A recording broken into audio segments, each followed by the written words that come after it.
రాజరాజేశ్వర స్వామి భక్తుడిగా శ్రావణ మాస సందర్భంగా మరి పెద్దలందరినీ కలిసి ఈరోజు వేములవాడ రాజన్న దర్శనం చేసుకోవడం జరిగింది. ఆ రాజన్న భక్తుడిగా మిత్రుడు సోదరుడు వేములవాడ దేవాలయానికి సంబంధించిన అభివృద్ధికి గౌరవ ముఖ్యమంత్రి గారు ఉప ముఖ్యమంత్రి గారు చేసే కార్యక్రమాల గురించి అన్ని చెప్పడం జరిగింది. ఇది తెలంగాణ రాష్ట్రంలోనే అత్యధికంగా భక్తులు వచ్చేటువంటి లెక్క ఉన్న టెంపుల్ ఇది. ఈ టెంపుల్ కు సంబంధించి అన్ని రకాలుగా అభివృద్ధి జరగాల్సిన అవసరం ఉంది.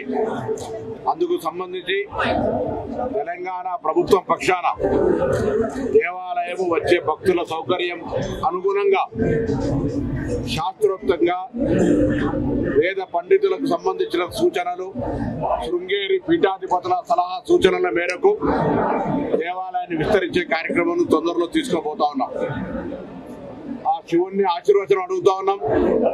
నేను ఆది శ్రీనివాస్ గారు జిల్లా అధికారులు అందరం కలిసి తిరుమలలో ఏ విధంగానైతే నిత్యాన్నదానం ఉంటుందో వేములవాడలో కూడా చాలా కాలంగా మా ఇద్దరు సంకల్పం అది. మేము భక్తులందరినీ హృదయపూర్వకంగా కోరుతా ఉన్నాం. ఎవరెవరైతే దాతలు ఉంటారో వారు మానసికంగా సిద్ధమైతే రాబోయే కార్తీక మాసంలో నిత్యాన్నదాన కార్యక్రమాన్ని ప్రారంభించాలనుకుంటా ఉన్నాం.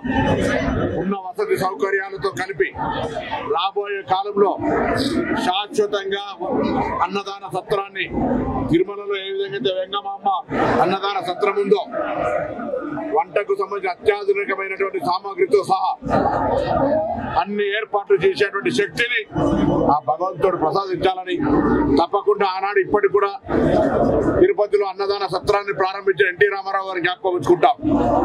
వేములవాడలో కూడా ఆ ఇన్ఫ్రాస్ట్రక్చర్, ఆ బంగ్లా ఇవన్నీ నిర్మాణం చేయడానికి గౌరవ ముఖ్యమంత్రి గారు కూడా చిరకాలం జ్ఞాపకం ఉంచుకునే విధంగా ఆ నిత్యాన్నదాన సత్ర భవన నిర్మాణం ప్రభుత్వం తరఫున చేసే విధంగా మా ఇద్దరం కలిసి ఆ ఏర్పాటు చేయడానికి సంకల్పం తీసుకున్నాం.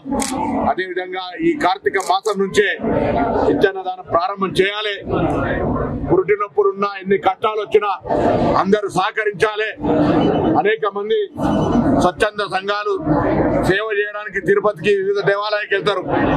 ఇక్కడ కూడా అటువంటి ఏర్పాటు చేసి వాళ్ళందరూ భక్తులకు వచ్చే వాళ్ళకి సేవ చేసి మళ్ళీ దాని పేరు మీద ఎస్టాబ్లిష్మెంట్ ఎక్స్పెండిచర్, ఉద్యోగాలు, తుడవడం సప్లై అనేటువంటిది లేకుండా సేవ చేసే వాళ్ళందరూ ఇక్కడ తమ పేర్లను నమోదు చేసుకోమని అటువంటి కార్యక్రమానికి అందరూ కూడా మనస్ఫూర్తిగా సహకారం చేయమని చెప్పి కోరుతా ఉన్నాం.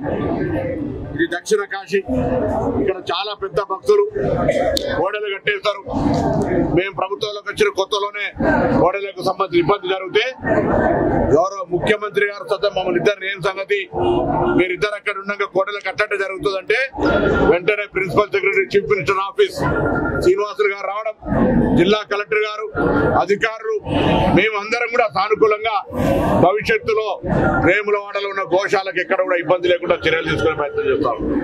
అదేవిధంగా వేములవాడ దేవస్థానానికి సంబంధించిన 2 ఎకరాల స్థలంలో ఆనాడు టూరిజం హోటల్ హరిత ఇచ్చినాం. దాని నిర్వహణకు సంబంధించి ఆ స్థల ఉపయోగానికి సంబంధించి కూడా ఇద్దరు చర్చించుకొని ఏ విధంగా దాన్ని వాడకంలో చేయాలో చేస్తాం. అంతేగాక రాబోయే భక్తులకు సంబంధించి వసతి సౌకర్యానికి ఇప్పటికే అనేక సత్రాలు కట్టుకుంటా ఉన్నారు. కుల సంఘాలకు సంబంధించి ప్రభుత్వ స్థలము అడుగుతాం, లేకపోతే స్వచ్ఛందంగా ఎవరికి వాళ్ళు కొన్ని సత్రాలు కట్టుకొని వచ్చే భక్తులకు ఇబ్బంది లేకుండా చూసేటువంటి ఏర్పాట్లు కూడా చేయాలని సందర్భంగా కోరుకుంటూ ఆ రాజరాజేశ్వర స్వామి ఆశీర్వచనంతో ఈ ప్రాంత రైతాంగం అంతా, తెలంగాణ రైతాంగం అంతా నిండు సమృద్ధి వర్షాలతోటి వాడి పంటలతో కలకలలాడుతూ సుఖ సంతోషంతో ఉండాలని ఆ భగవంతుని ప్రార్థిస్తూ, అందులోనే భక్తులు ఇచ్చే కోడల్ని దుర్వినియోగం కావద్దని, మళ్ళీ రైతులకే వారి సంపదగా పెంచాలనేటువంటి ఆలోచనతో వెరిఫికేషన్ తర్వాత దుర్వినియోగం కాదని దాదాపు 1500 కోడలు ఇప్పటికే ఇవ్వడం జరిగింది. వాటిని భక్తులు విశ్వాసంగా ఉంచుకోండి. ఎక్కడ కూడా దేవాలయ పక్షాన మేమిద్దరం భక్తులుగా ఎక్కడ కూడా పొరపాటు జరగదు.